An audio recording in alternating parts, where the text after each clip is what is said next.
안녕하세요. 저는 돌싱녀가 된 지 좀 된 30대 후반의 여성이에요.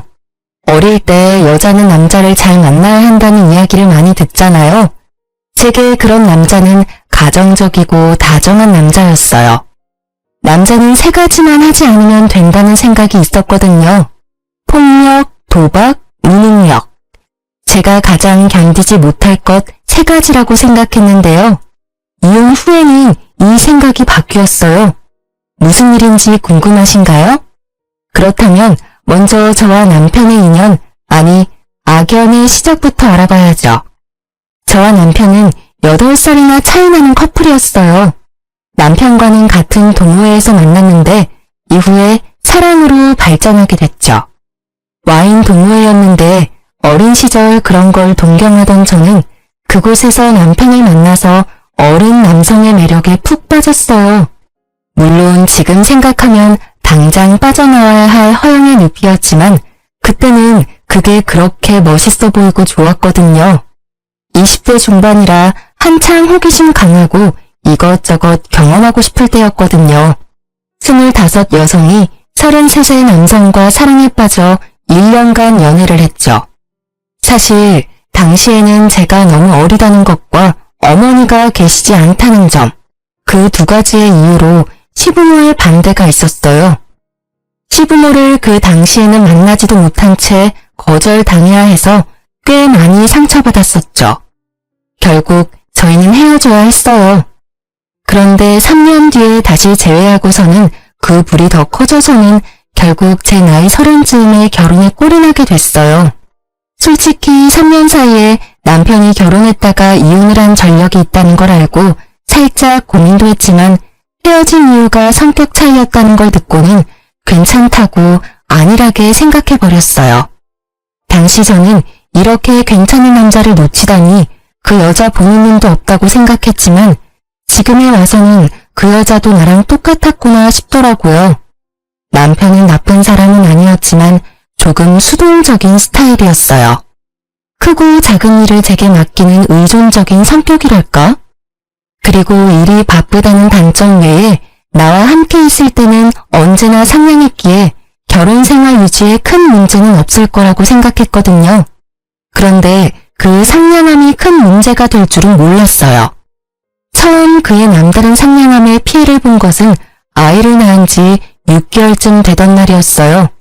저는 아이를 낳기 전에 퇴사를 했고 당시 갓난쟁이였던 아들을 키우던 중이었어요. 남편은 영업직으로 일하며 많은 사람을 만나는 게 일이라 회식이나 회의 끝에 음식이나 디저트를 사는 일이 많았고 그들의 회식을 대신 계산하는 일도 종종 있었어요. 보통 남편 카드로 결제를 해서 제가 아는 일은 크게 없지만 그날은 이상하게 제 명의의 생활비 카드로 결제가 됐다고 문자 알림이 오더라고요. 숙박업소에서 결제된 내역인데 순간 저는 오늘 고객이 술이 많이 취했나 보다 하고 편하게 생각했었어요. 그런데 이상하게 2시간쯤 있으니 다시 알림이 오더라고요. 보니까 카드 내역이 취소가 됐다는 내용이었어요. 이상하다는 생각을 하고 있는데 바로 남편 전화로 전화가 오더라고요. 응, 오빠. 저기요. 내가 생활비 카드를 잘못 써서 내역이 갔을 거야. 내가 알아서 취소했으니까 신경 쓰지 말라고 전화했어. 고객이 술이 너무 취해서 모텔을 잡아줬는데 남의 지갑에 손대기 좀 뭐해서 내 카드로 쓴다는 게 생활비 카드였어. 에휴, 그런데 취소해도 되는 거야? 그 사람 아직도 자고 있는 거 아니야? 중간에 깨서 자기 카드로 결제하라며 카드를 들이밀길래 나도 내가 낸 카드값 환불했지. 우리 아들 장난감 하나라도 더 사주려면 아껴야지. 안 그래? 근데 그 사람은 무슨 술을 그렇게 마셨대? 오빠는 많이 안 마셨어?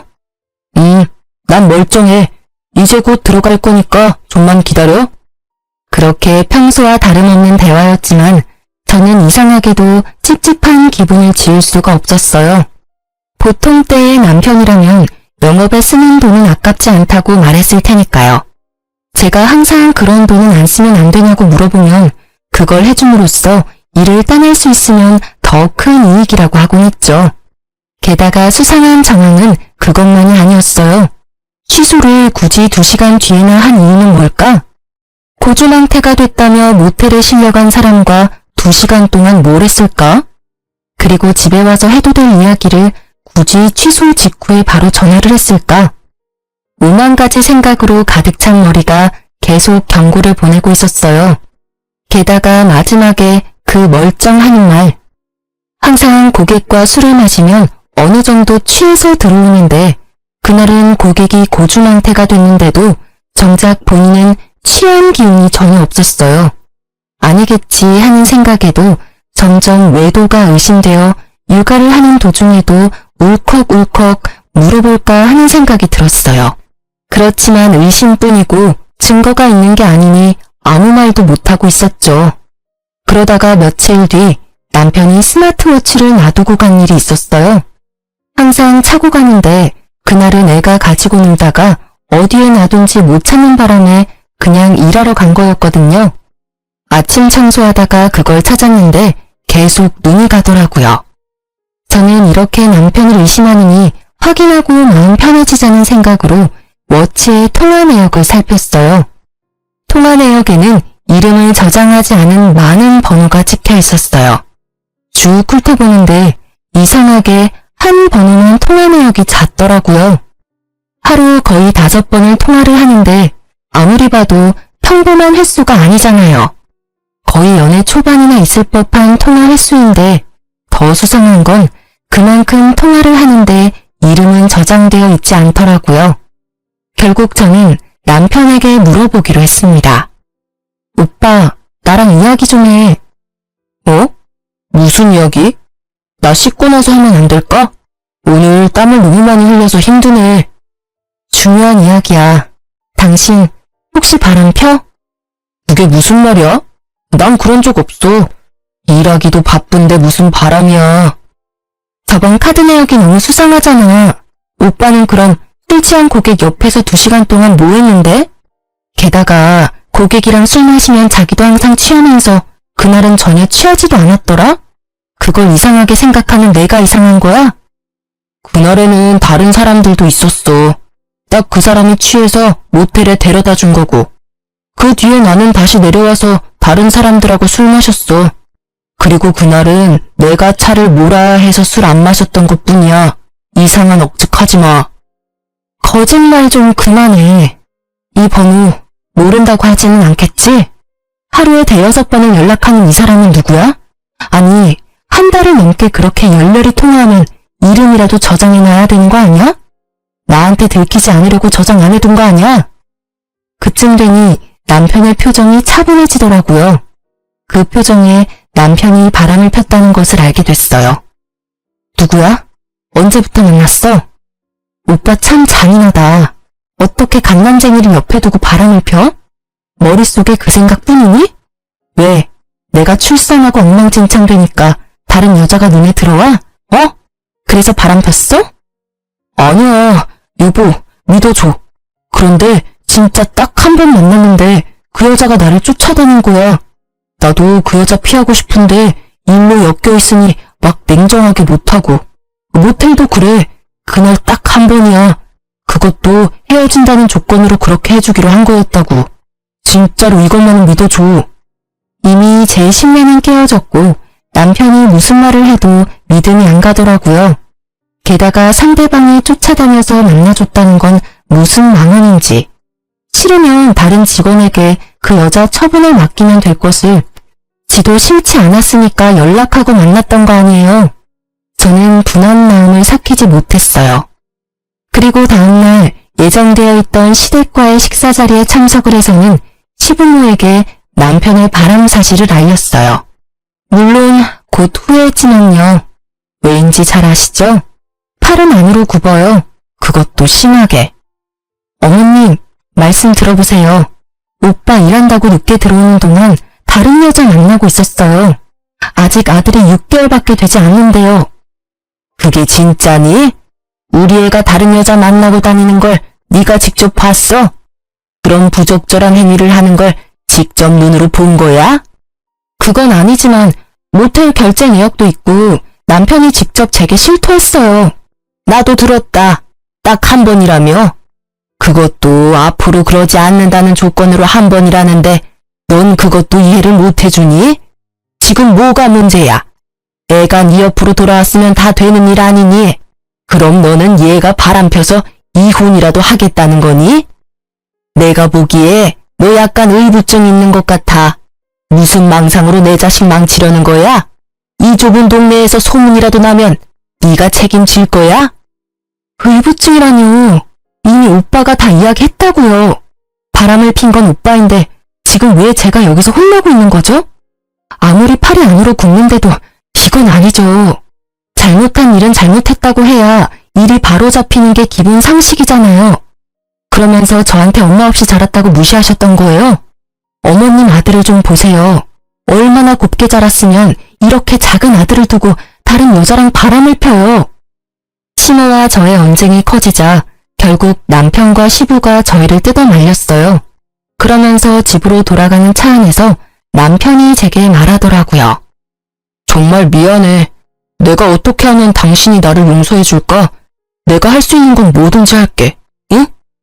남편은 용서를 구하고 있었고 저는 이 당시만 해도 이혼을 생각할 만큼 경제적으로 좋은 상황은 아니었어요. 그래서 결국 조건을 걸고 용서를 하기로 했어요. 오빠가 내 요구에 응하면 우리 아들을 봐서라도 한 번은 용서해 줄게. 그래, 그게 뭔데? 내가 다 할게. 일단 그 여자 먼저 정리하고 당분간 폰에 위치 추적 앱 깔아놔. 내가 언제 어디든 오빠 어디서 뭐 하는지 확인할 수 있게. 그리고 앞으로 뭘 하든 평소 루틴과 다르면 실시간으로 연락하고 전화할 때는 영상통화로 해. 알았어. 그렇게 할게.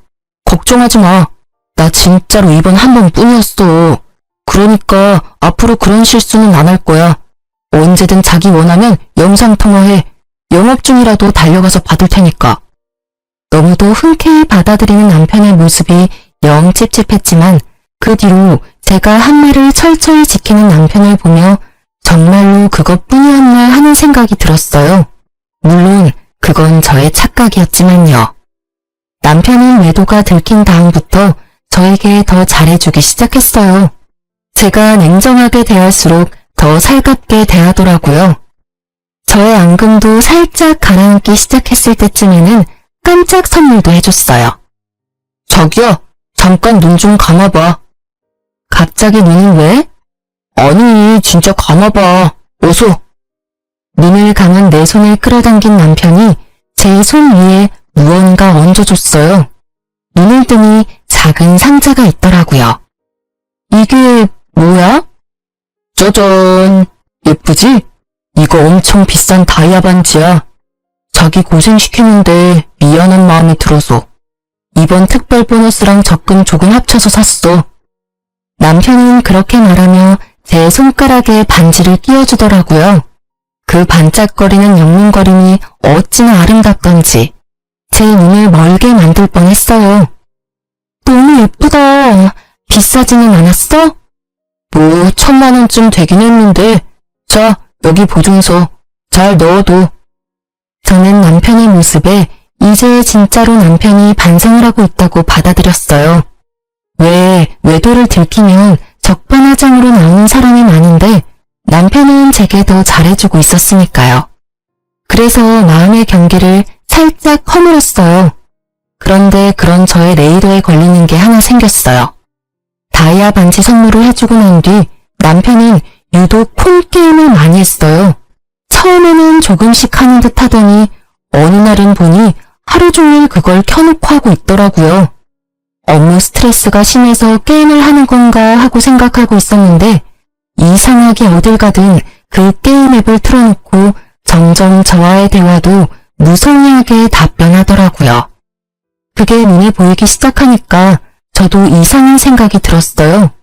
그치만 이상한 게 왜 이상한지도 모르겠고 그냥 살짝 기분만 상해 있었죠. 그렇게 눈치만 보던 중 남편이 잠깐 쓰레기를 버리러 나갔는데 그날따라 양이 너무 많아서 폰을 놔두고 갔거든요. 수상한 행동이 게임이랑 관련이 있을 것 같아서 게임을 켰는데 그냥 폰게임이더라고요. 그런데 왼쪽 채팅이라고 적힌 창에 빨간 점이 떠 있더라고요. 이상해서 터치했더니 귓속말이라는 항목이 있었어요. 그리고 그 안에 들어갔더니 세상에 누군가와 대화한 내용이 빼곡히 들어가 있는데 그 내용이 충격적이었죠. 지금도 잊지 못할 내용들이에요. 머릿속에서 지우고 싶은데도 계속 생각나는 그 문장들. 자기야, 보고 싶어. 나도 만나고 싶어. 오늘도 정말 좋았어. 그래? 그럼 내일 또 볼까? 항상 보던 거기 어때? 근데 옆에 남편이랑 애 자는데 자기 생각이 계속 나. 나 자기한테 푹 빠진 것 같아. 오늘 선물도 너무 고마웠고 사랑해. 나는 언제나 자기뿐이야. 등등등 기도 안 차더라고요. 상간녀도 남편과 애가 있는 유부녀더군요. 이러니 아무리 폰을 확인해도 알 수 없었고 이러니 폰을 놔두고 살 수 없었던 거죠. 열받은 저는 그 채팅 내역을 모두 사진으로 찍어놓고 아무 일 없다는 듯 남편을 맞이했어요. 속으로는 외도의 증거를 무조건 모아야 나와 내 아이가 편해진다는 생각뿐이었으니까요. 지금 당장 더러운 기분이라도 내 미래를 생각하면 지금보다 좀 더 좋은 타이밍이 있을 거라고 생각했거든요. 그렇지만 그럴수록 제 속만 골마가더라고요. 결국 갈 곳을 잃은 제 분노는 집안일을 하면서 쿵쾅거리며 신경질적인 몸짓으로 나타났죠. 그러다가 반지를 낀 손이 문 모서리에 부딪혀서 다이아 반지의 링과 다이아를 연결하는 받침 부분이 깨졌더라고요. 남편이 미워도 1000만원짜리 다이아 반지는 미울 수 없죠. 선물 받을 때 같이 받았던 보증서를 들고 주얼리 샵을 찾아갔어요. 오늘 손을 문 모서리에 박아서 반지가 깨졌어요. 반지랑 다이아 상태 좀 봐주세요. 고칠 수 있을까요? 혹시 몰라서 보증서를 가져오긴 했는데 필요할까요? 네, 고객님. 제가 확인 먼저 해보겠습니다. 그런데 그걸 확인하는 직원 표정이 이상하더라고요. 그러고는 계속 봤던 곳을 또 보고 또 보고 이상하다는 생각을 하고 있을 때 직원이 무척 조심스러운 표정으로 제게 다가와 반지를 주더라고요. 저기 고객님, 죄송한데 이 반지의 다이아몬드가 보증서의 다이아몬드와는 다른 것 같습니다. 혹시 반지를 잘못 가져오신 건 아니실까요? 네? 그게 무슨 말이에요? 다이아몬드가 보증서와 다를 수 있나요? 이건 보증서가 아니라 다이아몬드 감정서입니다. 제가 말씀드리기가 조금 조심스러운데 이 반지는 엄밀히 말하면 다이아몬드가 아니에요. 감정서를 보면 거의 1000만원대의 다이아몬드인데 지금 이 반지의 보석은 다이아몬드가 아니에요. 시그니티 스톤이라고 지르콘이라 큐빅인 것 같아요. 순간 제 머리는 텅 비었어요. 1000만원짜리 반지가 몇십만원도 안 되는 가짜로 변하는 걸 눈앞에서 목격했더니 정말 놀랍더라고요. 혹시 이 보증서, 아니 감정서는 진짜일까요? 감정서는 제가 보기에는 진품 같습니다. 그렇지만 이 감정서와 이 반지의 가치는 같지 않아요. 감정서는 진짜고 반지는 가짜라는 직원의 말을 들으니 딱 견적이 나오더라고요. 이 나쁜 놈이 나한테는 가짜 반지와 진짜 감정서를 주고 상간녀에게 진짜 다이아몬드를 준 것 같더라고요. 감정서는 구매해야 주는 거라고 하니까요. 저는 점점 열이 오르는 것을 실시간으로 느끼고 있었어요. 주얼리샵에서 쪽팔리는 건 둘째치고 정말 지금 당장 이혼하고 싶은 생각밖에 없었거든요. 그렇지만 저는 냉정하게 생각하기로 했어요. 그래서 그 주얼리샵에서 가짜 반지의 훼손된 부위를 고칠 수 있는지 물어봤어요. 직원은 고쳐준다고 했고 금방 수리를 받고 나왔습니다. 그리고 저는 그 길로 남동생에게 전화를 했어요.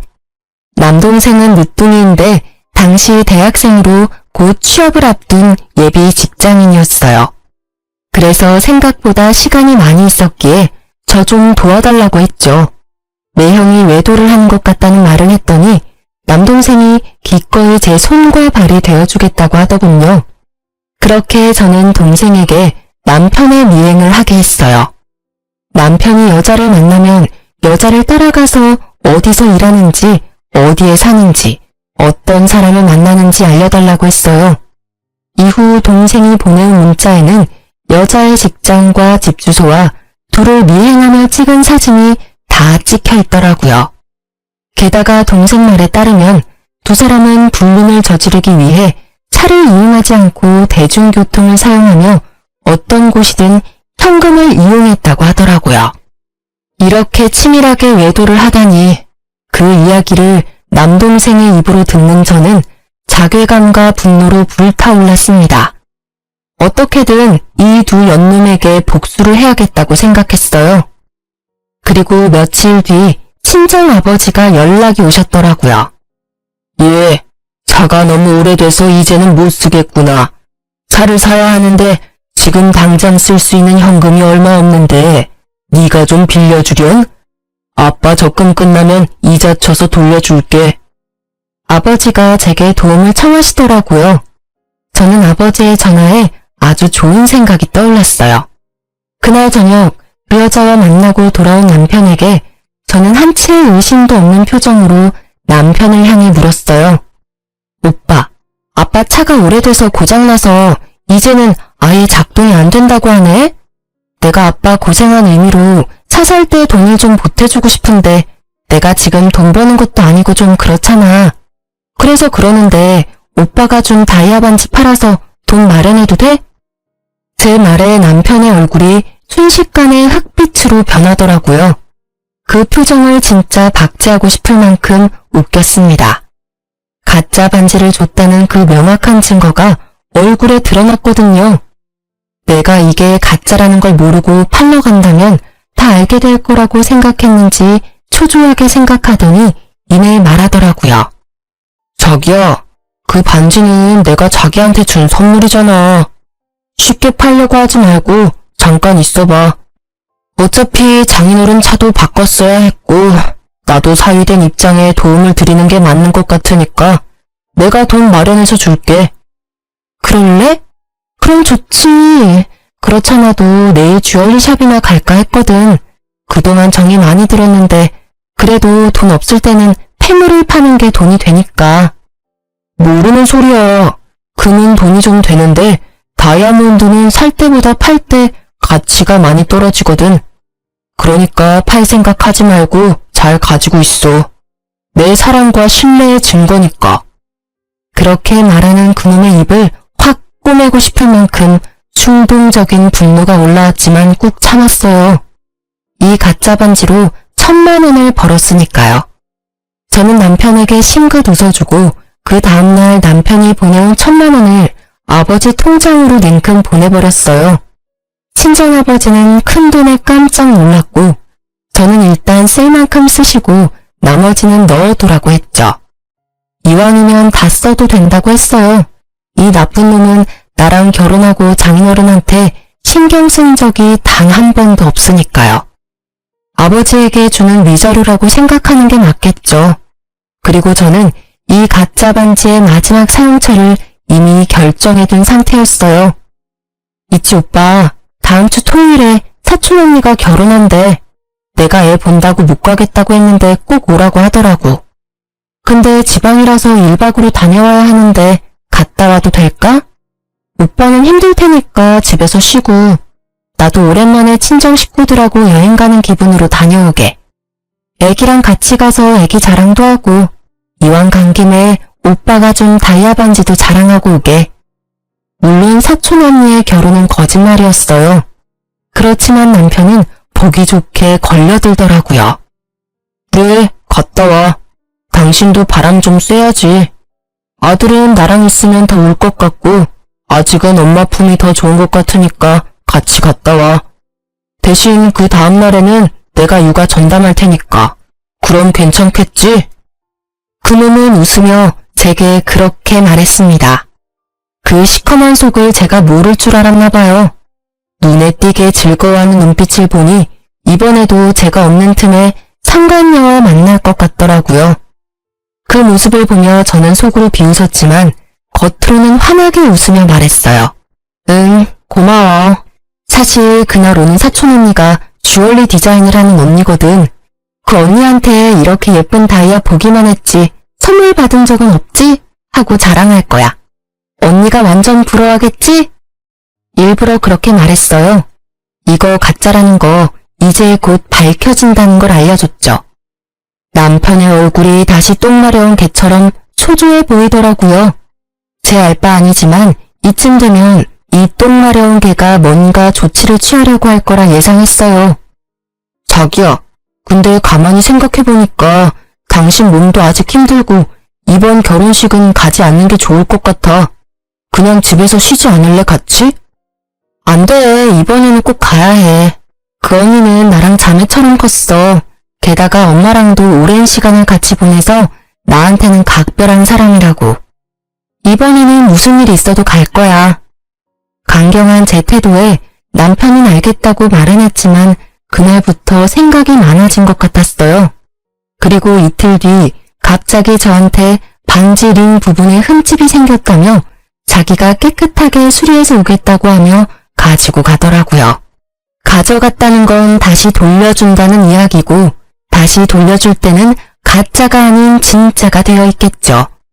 전문가가 보면 대번에 알아챌 테니까요. 제가 다이아를 감정받을까봐 상간녀에게 준 진품과 제 가짜 반지를 바꿔치기 하려는 것 같더라고요. 제가 생각한 그대로 행동하는 남편을 보며 저는 오밀불만 기다렸어요. 진짜 다이아몬드 반지를 말이죠. 그리고 가짜가 아닌 진짜를 가져온 날. 저는 그날부터 손에서 빼놓지 않고 매일 끼고 있었어요. 그리고 사촌 언니의 가짜 결혼식 날이 가까워졌어요. 저는 남편을 시댁에 보내놓고 몰래 상간녀의 직장을 찾아갔어요. 그리고 점심 먹으러 나오는 상간녀에게 다가가 말을 걸었죠.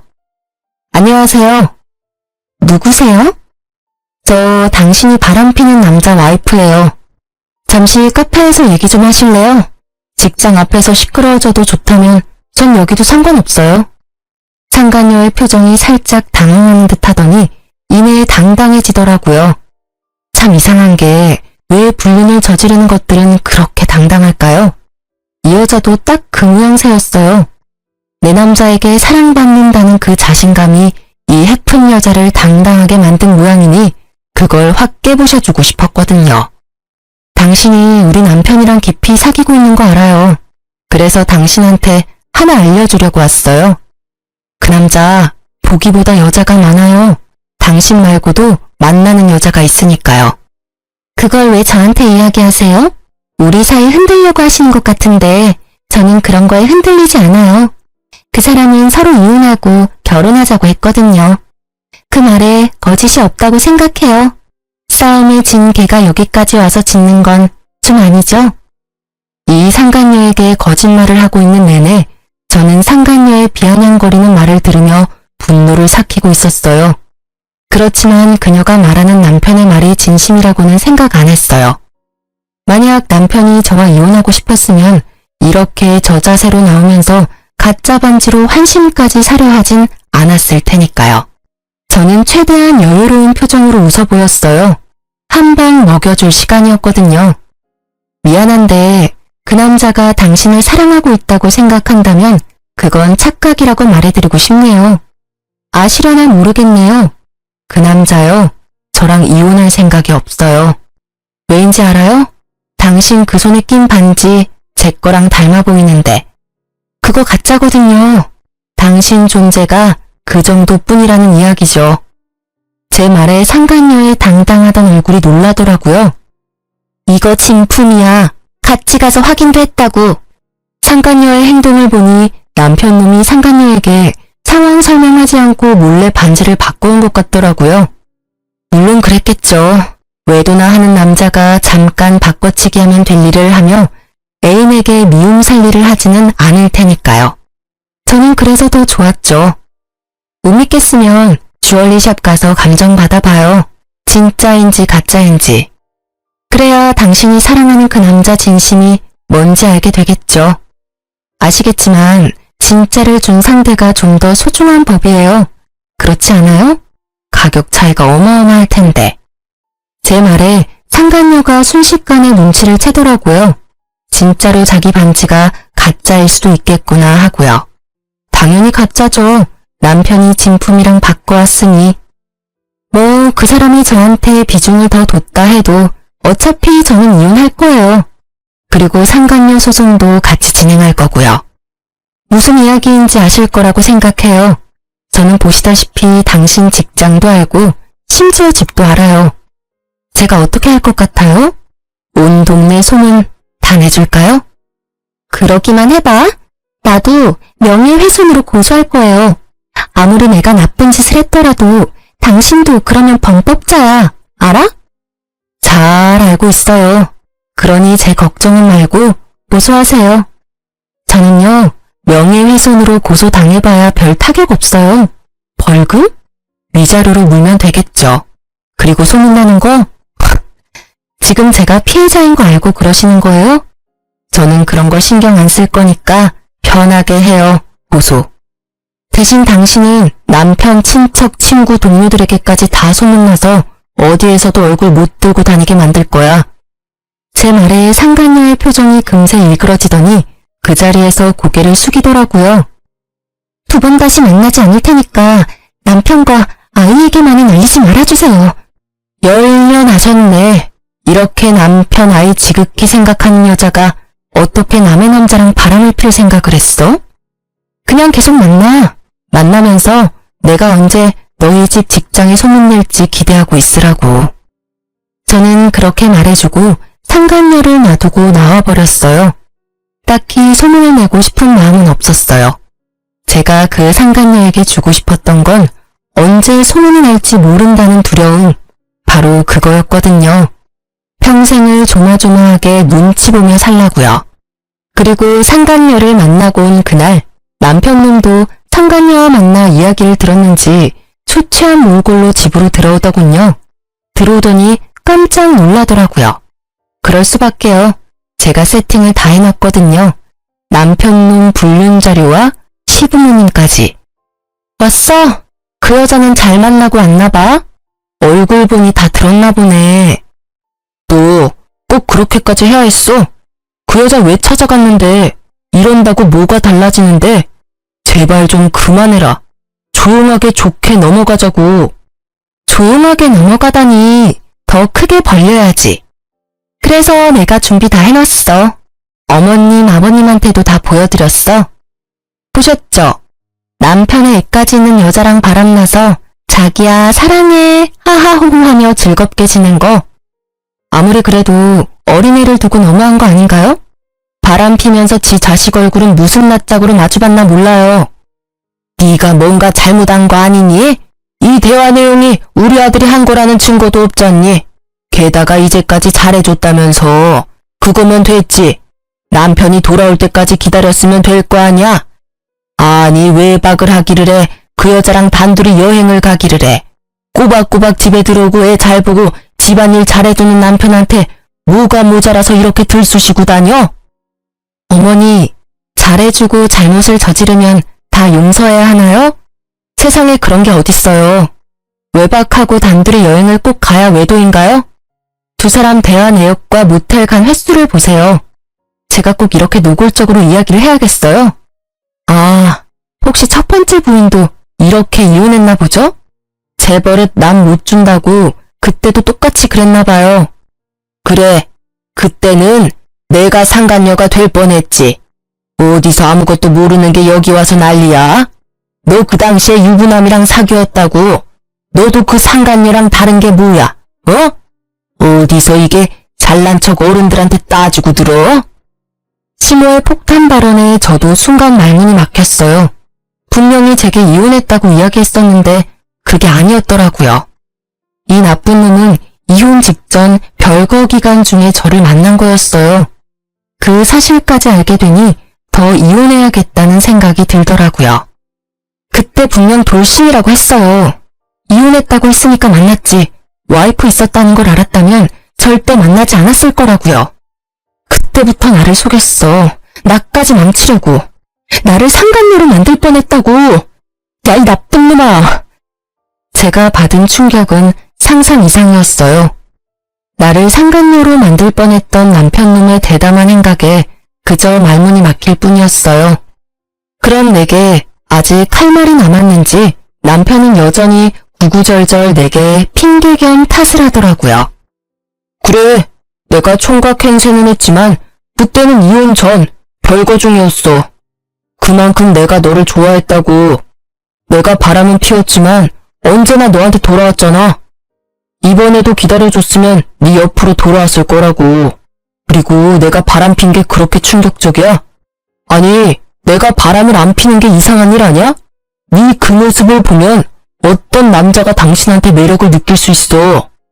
내가 잘못하긴 했지만 당신도 너무 편하게 있었던 거 아니야? 좀 꾸미고 예쁘게 있을 수도 있잖아. 바람을 필 원인을 당신이 제공한 거나 다름없다고. 나를 좋아했다는 사람이 이런 짓을 해? 그래놓고 내가 원인을 제공을 했다고? 내가 잘못한 게 있다면 네 새끼 아들 낳아서 키우느라 꾸미지도 못하고 몸매 망가진 거 하나야. 내가 원해서 망가졌어? 그럼 나 혼자 원해서 애 낳았니? 어디서 그딴 식으로 말할 수가 있어? 지금 벌어진 일들 중에 어느 것 하나 내가 원인이 된 일은 없어. 전부 네 잘못이지. 의지박약에 여자라면 환장을 하는 나쁜 놈. 그래, 결혼하고 애 낳고도 예쁘게 차려입고 몸매 관리하는 여자가 그렇게 좋았어? 그럼 뭐해? 그 여자도 불륜이나 저지르는 상간녀인데. 물론 네가 원한 건 하나도 없겠지. 그렇지만 매일 그 얼굴 보고 살아야 하는 내 생각도 좀 해줘야지. 게다가 내가 이만큼 숙여줬으면 너도 좀 양보해줘야 하는 거 아니야? 뭘 모르고 있나 본데 어찌됐건 나는 피해자고 그쪽은 가해자야. 유책 배우자. 그 말 뜻이 뭔지는 알지? 바람은 빼박이라고. 자, 결정해. 합의 이혼할 건지 소송으로 갈 건지. 합의하면 5천만 원에 반지, 아기 친권, 양육권 내가 가져갈 거야. 근데 소송으로 간다고 하면 나는 절대 이길 자신 있어. 그리고 이야기하는데 그 여자한테 상간녀 소송도 할 거야. 네가 뭔데 다 가져가. 소송해. 난 한 푼도 못 줘. 분명히 이야기했다. 이 이혼에는 네가 더 큰 잘못이 있어. 혼인 생활을 유지하지 못할 결정적인 사유. 나는 바람은 피웠어도 너랑 집에 최선을 다했다고. 남편 놈의 논리는 하나부터 열까지 기발한 것뿐이었어요. 어떤 환경에서 자라면 저런 논리적인 또라이가 될 수 있는 걸까요? 저는 콩숨을 치며 남편의 말에 맞받아치려 입을 열었어요.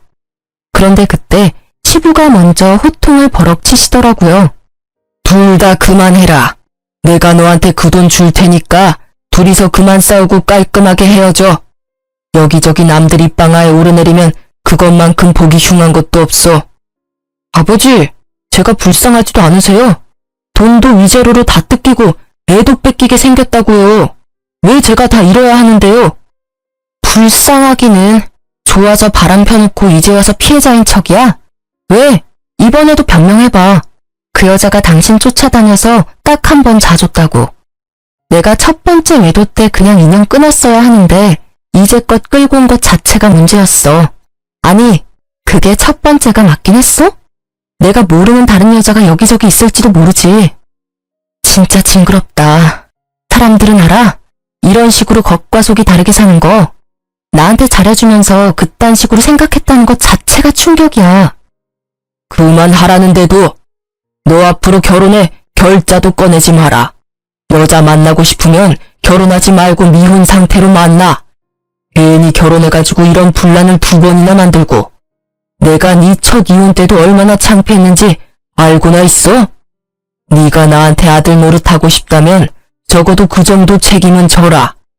앞으로 또 이런 구설수 생기면 상속은커녕 내 재산 전부 사회에 기부해버리고 갈 거니까. 시부는 동네에서 작은 음식점을 하시는데 아무래도 동네 사람들 상대로 하시는 장사다 보니 이런 안 좋은 일에 민감하셨거든요. 제가 보니 첫 번째 결혼 때도 이래저래 이야기가 많아서 장사에 악영향이 있었던 것 같더라고요. 그러니 이번에 아들이 2번째 이혼을 했다고 소문이 나면 이래저래 저번보다 더 타격이 클 것 같았는지 돈으로 조용히 무마하고 싶어하는 눈치였어요. 저야 그 편이 훨씬 좋았지만요. 사실 이 시댁에 좋은 기억이라고는 하나도 없잖아요.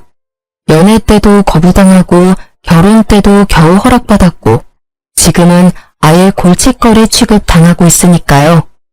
결국 시부의 불호령으로 이혼은 합의로 끝내기로 했습니다. 저는 결국 제가 원하던 걸 가져오게 됐어요.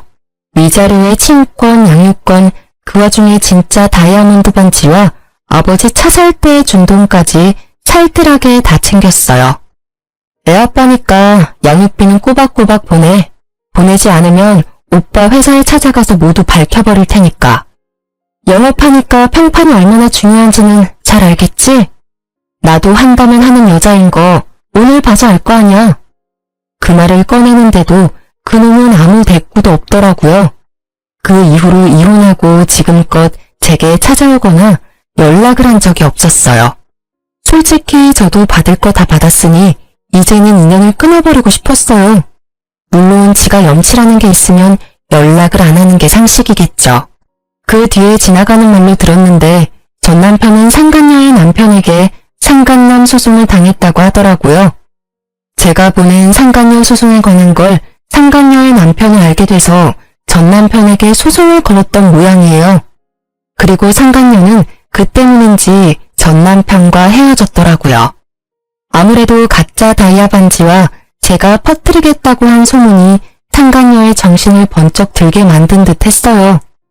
전 남편은 저와 헤어지고 그 상간녀와 새 살림을 차릴 생각이었던 것 같은데 결국 계획은 모두 무산됐다고 하고요. 소문으로는 그 상간녀에게 버려졌다고 하더라고요. 얼마나 고소한 소식이었는지 몰라요. 들으면서도 엄청 비웃어줬어요. 고작 이 정도의 깨질 사이면서 모든 걸 걸고 불륜을 저지르다니. 게다가 시부모 또한 아들 자식 바람나서 처자식 버렸다는 소문이 온 동네를 휩쓸어버리는 바람에 동네 장사 접고 다른 곳으로 이사를 갔다고 하더라고요. 그리고 전 남편은 상간녀와 헤어지고 난 뒤에야 직장에 소문이 나는 바람에 회사를 옮겼다고 하더라고요. 나중에 한 사실인데 전 남편이 저와 헤어지지 않으려고 저한테 잘해주려고 했던 이유가 따로 있더라고요. 이미 첫 번째 이혼에서 여자를 너무 좋아해서 바람 때문에 이혼했다는 소문이 직장에 쫙 퍼졌다고 하더라고요. 그런 와중에 두 번째 이혼만은 절대 사수하려고 한 모양이었어요. 어떻게든 정상적인 사람으로 보이고 싶었나 봐요. 결혼을 2번을 했는데 2번 다 외도로 이혼했다고 하면 분명히 그런 사람으로 찍힐 거라고 생각한 것 같더라고요. 그런 소문이 무서우면 그런 행동을 하지 않으면 될 일을. 결국 습관처럼 다른 여자하고 붙어먹다가 이 난리를 만들게 됐으니 자업자득이죠. 어쨌든 그 퇴사 소식에 이제 절대 저와 만날 일 없을 거라는 생각에 속이 후련해졌어요. 저는 친정아버지와 함께 아이 키우며 잘 지내고 있어요. 애가 어느 정도 커서 일에 다시 복귀했죠. 이제는 몸매 관리도 좀 하고 예쁘게 꾸미기도 해요. 아줌마지만 꾸미기 시작하니 점차 자존감이 올라오더라고요. 최근에는 좋은 감정으로 만나는 사람도 있는데 아이의 앞날을 먼저 생각해서 어떻게 할지 결정하려고요. 사랑도 중요하지만 제게는 아이가 더 중요하다는 생각이 요즘에는 특히 더 강해졌어요. 사랑에 함정이 많다는 걸 알게 돼서 그런 것 같아요. 힘들 때 이런 사연 보며 정신적으로 도움을 많이 얻었는데 제가 이렇게 쓰게 되니 어색하지만 후련하기도 하네요. 사연을 쓰면서 다시 깨달은 거지만 바람 피는 건 용서를 하는 게 아니에요. 그냥 바로 거르는 게 정답이죠. 모두들 이건 잊지 마세요. 긴 글 끝까지 읽어주셔서 너무 감사하고 모두들 행복한 하루 보내세요.